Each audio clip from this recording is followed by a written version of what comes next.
videoyu beğenmeyi ve hala abone olmadıysanız kanalımıza abone olmayı unutmayın.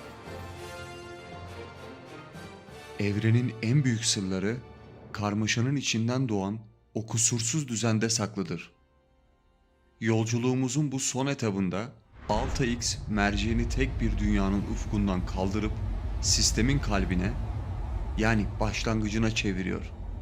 Donma çizgisini, asteroid kuşağını ve kuyruklu yıldızların buzlu izlerini geride bırakırken görüyoruz ki Güneş sistemi uzay boşluğunda süzülen ıssız kayalardan ibaret değil. Burası çarpışmaların, tamamlanmamış dünyaların ve kozmik fosillerin şekillendirdiği devasa bir sahne. Peki bir zamanlar toz ve gazdan ibaret olan bu karanlık boşluk nasıl oldu da yaşam dolu, ritmik ve kusursuz bir kozmik tasarıma dönüştü? Bunu çözmek için şimdi sahneye çok daha uzaktan bakıyoruz. Artık parçalara değil, bütüne, yani o büyük mimariye odaklanıyoruz. Çünkü bir sistemin en büyük sırrı detaylarda değil, hepsinin birlikte çizdiği o eşsiz geometrik imzada saklıdır. Tüm gezegenler Güneş'in etrafında aynı yönde dönüyor. Saat yönünün tersine. Ama büyük bir düzen içinde. Güneş sisteminin bu kusursuz mimarisi tesadüf değil. Fizik yasalarının sessiz ve kararlı zaferidir. Bu geometrik sırrı çözmek için şimdi bakış açımızı değiştiriyoruz. Alta X ile sistemin dışına süzülüyor ve bu devasa yapıya tam karşıdan ufuk hizasından bakıyoruz. Karşımızdaki manzara bir tesadüf olmayacak kadar nizami. Gördüğünüz şey bir kaos değil, kozmik bir bale. Tüm gezegenler sanki uzay boşluğuna gerilmiş, görünmez bir ipek çarşafın üzerinde kayıyor. Bu muazzam koreografide hiçbiri ahengi bozmuyor. Tek bir gezegen bile ters şeride girmiyor. Hepsi güneşi selamlayan dev bir koro gibi. Saat yönünün tersine müthiş bir senkronizasyonla akıp gidiyor. Uzay boşluğu 3 boyutlu bir yapıya sahiptir. Ancak güneş sistemi bu derinliğin içinde şaşırtıcı derecede yassı bir geometriye hapsolmuştur. Gezegenler bir atomun çekirdeği etrafında dönen elektrotlar gibi küresel bir bulut oluşturmazlar. Aksine tüm kütle sanki görünmez bir pres makinesi tarafından sıkıştırılmışçasına ekliptik dediğimiz o ince yatay düzleme hizalanmıştır. Peki ama neden? Bu ısrarlı disiplinin kaynağı ne? Cevabı bulmak için zamanı 4,6 milyar yıl geriye sarmamız gerekiyor. Her şeyin başladığı o doğum anına. Başlangıçta ne bu gezegenler vardı ne de bu düzen. Sadece nebula dediğimiz ışık yılları boyunca uzanan soğuk ve dağınık bir gaz denizi vardı. Ancak kütle çekimi bu durgun okyanusu harekete geçirdi. Görünmez iplerle her bir toz zerresini merkeze doğru çekmeye başladı. Amansızca sıkıştırmaya başladı.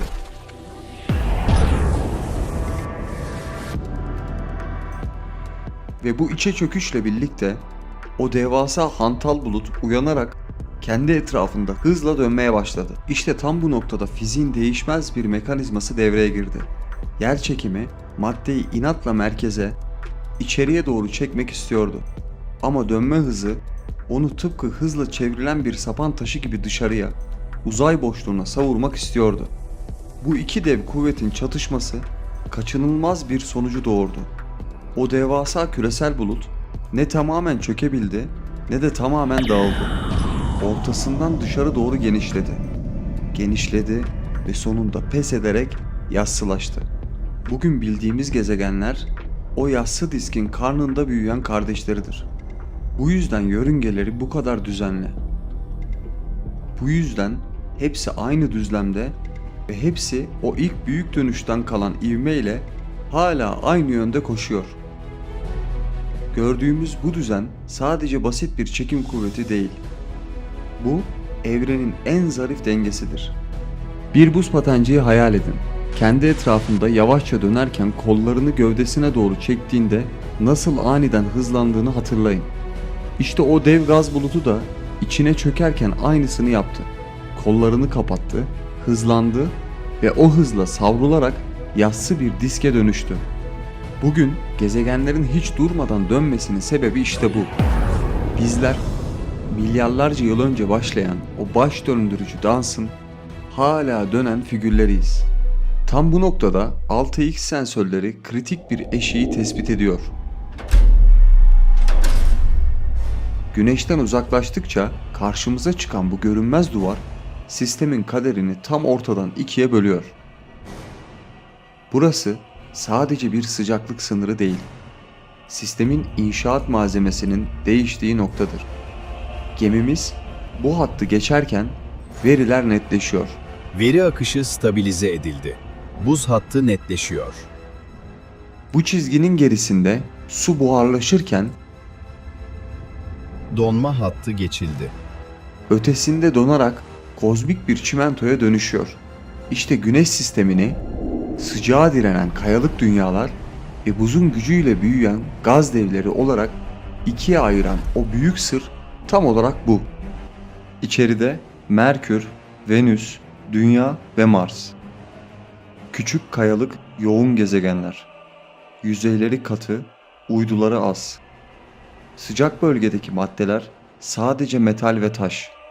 Güneşten uzaklaştıkça manzara değişiyor. Karşımızda Jüpiter, Satürn, Uranüs ve Neptün.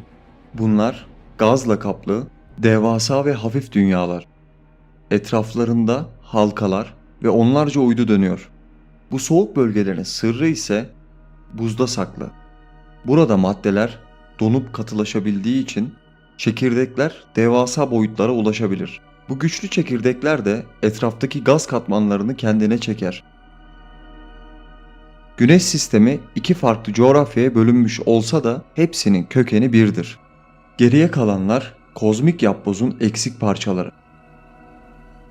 Asteroidler, yarım kalmış dünyaların hayaletleri, kuyruklu yıldızlar, uzak diyarların donmuş hafızası. Hepsi tek bir şeye işaret ediyor.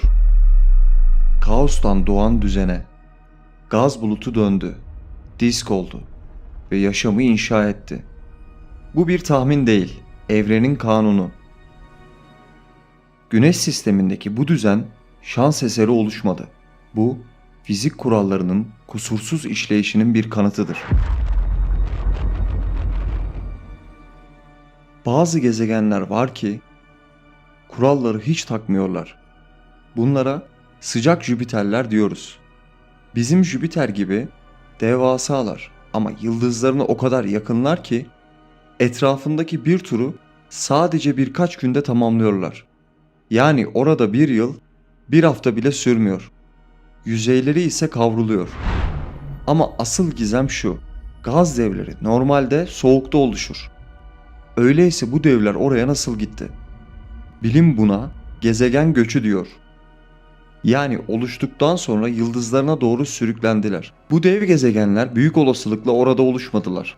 Yıldızlarına bu kadar yakın bölgeler, bu kadar büyük kütleleri destekleyecek malzemeye sahip değildi. Yani bir yerden başka bir yere gitmiş olmalılar.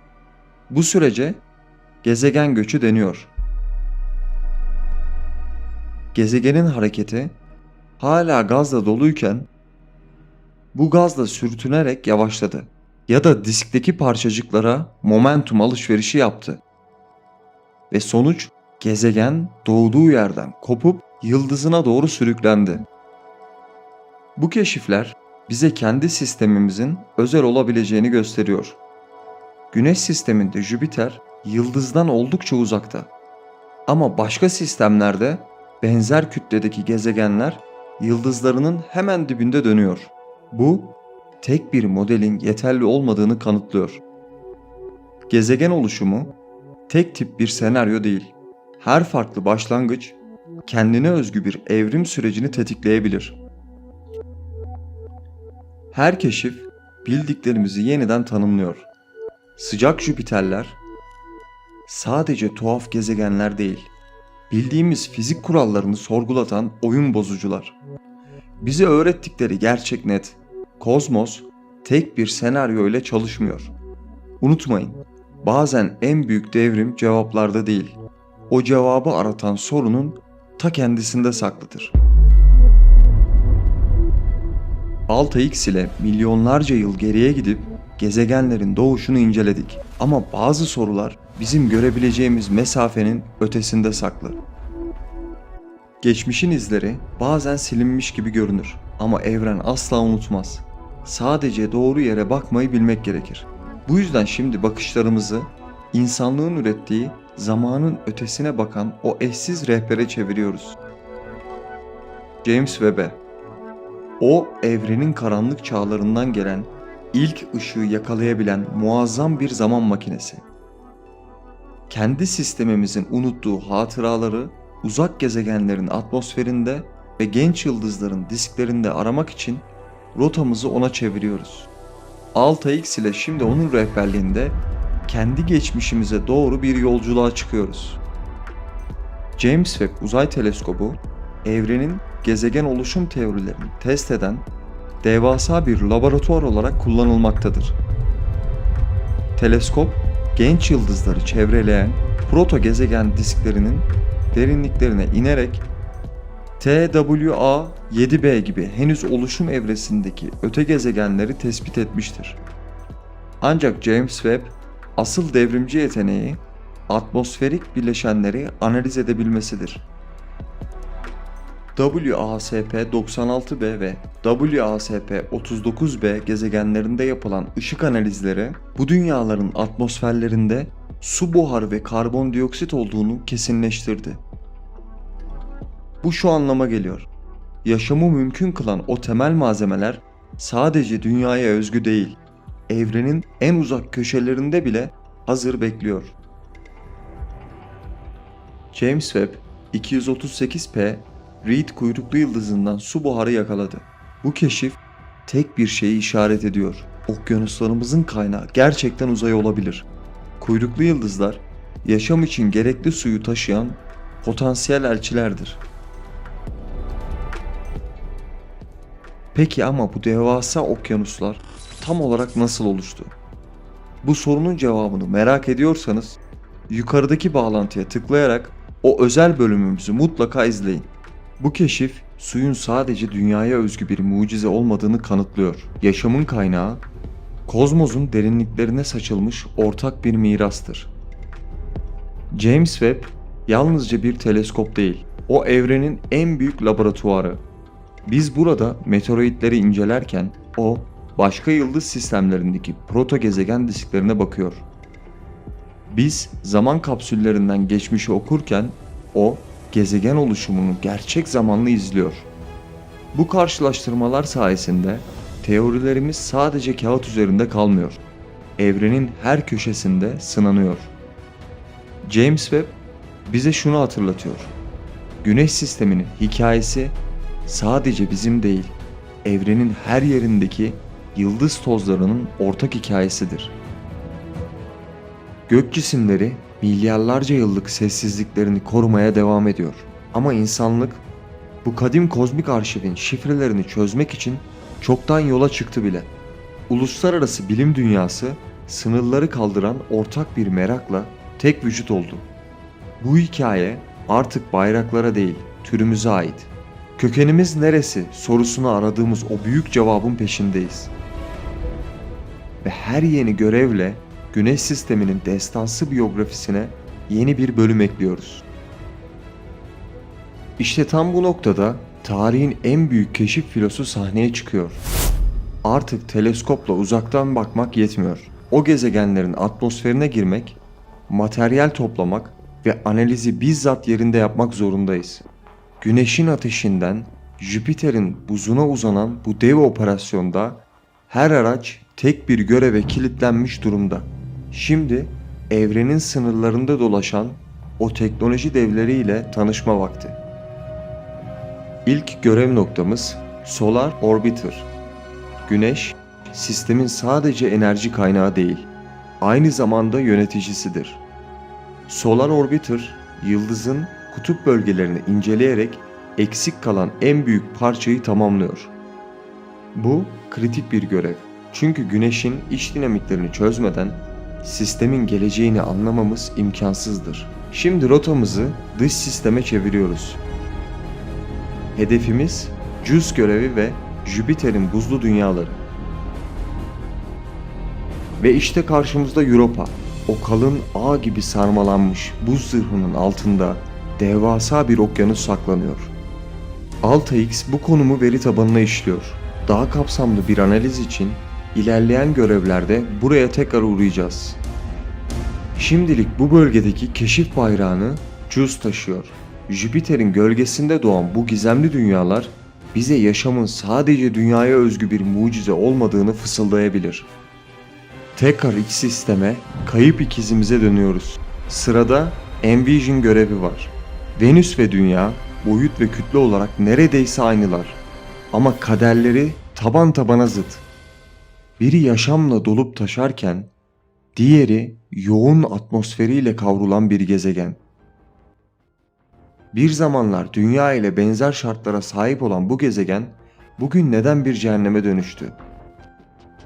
Envision işte bu jeolojik ayrımın kökenini araştırıyor.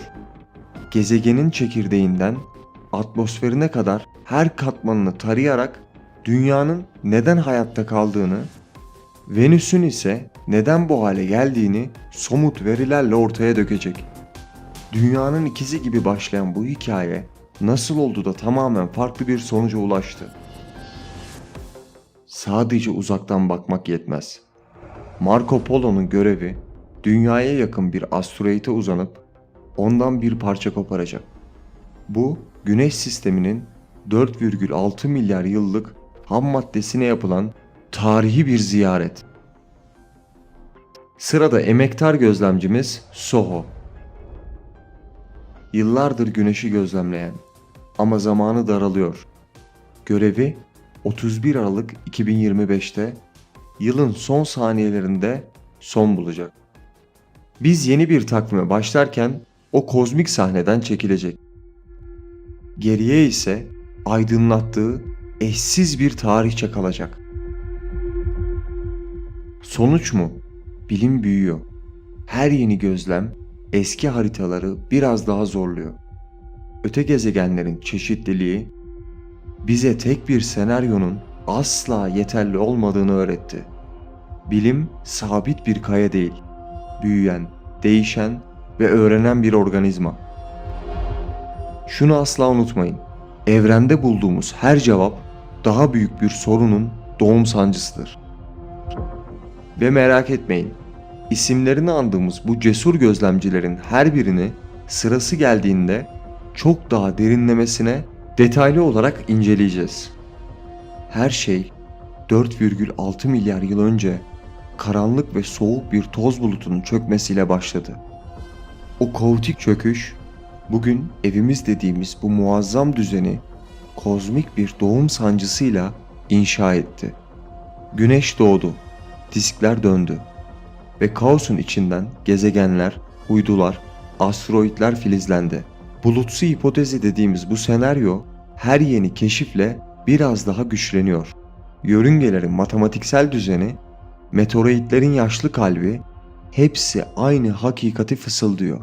Bu sistem tesadüfen değil, kozmik bir mimariyle doğdu. Cevabını henüz bilmediğimiz sorular zihnimizi kurcalamaya devam ediyor. Neden bazı gezegenler yer değiştiriyor?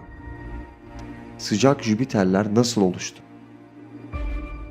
Biyolojik varoluşumuzun kaynağı milyarlarca yıl önce dünyaya çarpan o buzlu ziyaretçilerde mi saklı? Her gözlem bu kozmik hikayeye yeni bir satır ekliyor. Uluslararası uzay araştırmalarının yeni görevi gezegen oluşumunun sadece geçmişini değil, geleceğini de anlamamıza yardım ediyor. James Webb o devasa keşif filosu ve kozmik hafızanın kilitli kapılarını birer birer aralıyor. Yeni doğan gezegenler ve su buharı taşıyan o gizemli gezginler, her gözlem bizim hikayemize yeni bir satır ekliyor. Bu görevler sadece taşları ve gazları değil, kendi varoluşumuzun kökenini araştırıyor. Güneş sisteminin doğuşu bitmiş bir olay değil. Hala yazılmaya devam eden hikayemizin sadece ilk sayfası ve bu bir son değil. Bu sonsuz bir keşif yolculuğunun başlangıcı. James Webb'in açtığı o pencereden giren ışık sadece uzak yıldızlara değil, bizim geçmişimizi de aydınlatıyor. Ve biz Alta X ile bu ışığın izini sürmeye devam edeceğiz. Sistemler veri işleme moduna geçiyor. Rota güncellendi. Bir sonraki hedef sistemin en uzak ve en karanlık sınırları. Genel haritayı çizdik. Şimdi sahaya inme vakti. Önümüzdeki rotada sistemimizin sakinlerini uzaktan selamlamakla yetinmeyeceğiz. İç sistemin kayalıklarından dış sistemin gaz devlerine kadar her bir gezegenin yörüngesine girip onların eşsiz evrimsel hikayelerini ve sakladıkları sırları yeniden çözümleyeceğiz. Hazırlanın. Güneş sistemi turu asıl şimdi başlıyor. Ve biz Alta X ile bu hikayenin izini sürmeye devam edeceğiz.